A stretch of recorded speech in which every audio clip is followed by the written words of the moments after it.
What would you do if God asked you to build a boat the size of a stadium, miles from any ocean, for a flood no one had ever seen? One man did exactly that, and it saved his family and every kind of animal on earth. Long after the days of Adam, the world had filled up with people, but it had also filled up with something else: wickedness. The Lord saw that every intention of the thoughts of man's heart was only evil, continually, and it grieved him to his heart. But one man was different. Noah was a righteous man, blameless in his generation. And the Bible says something beautiful about him. Noah walked with God. God said to Noah, "I am going to bring a flood of waters upon the earth, but I will establish my covenant with you. Make yourself an ark of gopher wood, make rooms in it, and cover it inside and out with pitch.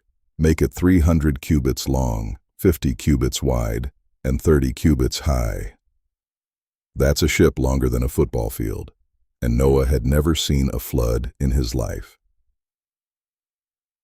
But here's what the Bible says about Noah's answer.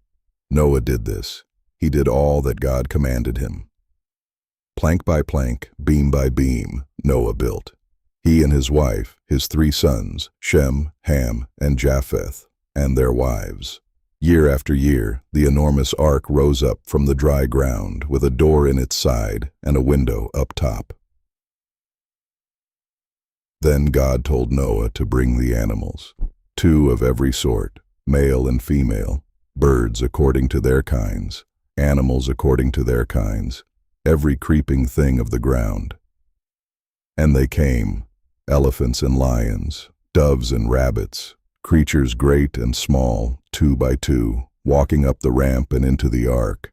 Noah gathered food of every kind for his family and for all of them.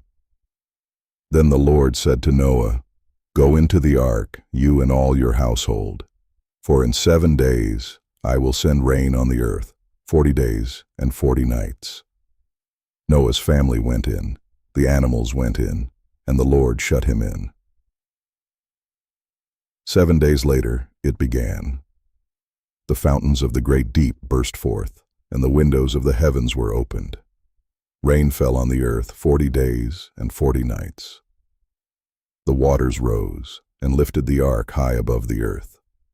The mountains themselves disappeared beneath the flood.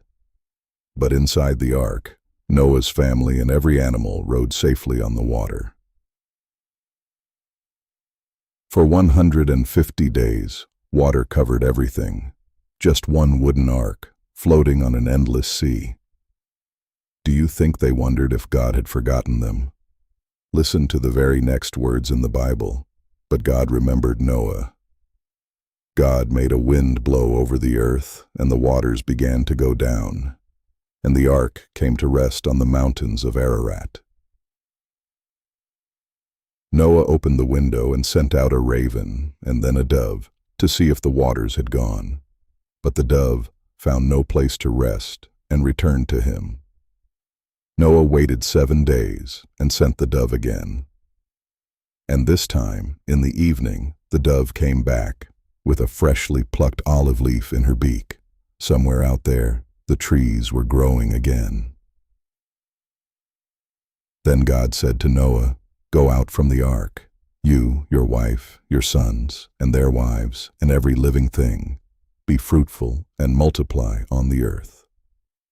The door opened, and out they came, into a washed and waiting world.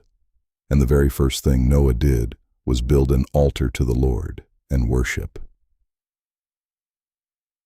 Then God made a promise, a covenant with Noah and with every living creature for all generations to come. Never again shall there be a flood to destroy the earth. I have set my bow in the clouds, and it shall be a sign of the covenant between me and the earth. And there it was, arcing across the sky in every color, the very first rainbow. Noah spent years building in faith and months floating in the dark, and God remembered him through all of it. So the next time you see a rainbow, remember what it means. God keeps his promises, every single one. If you enjoyed this story, subscribe. A new page of the notebook turns every week.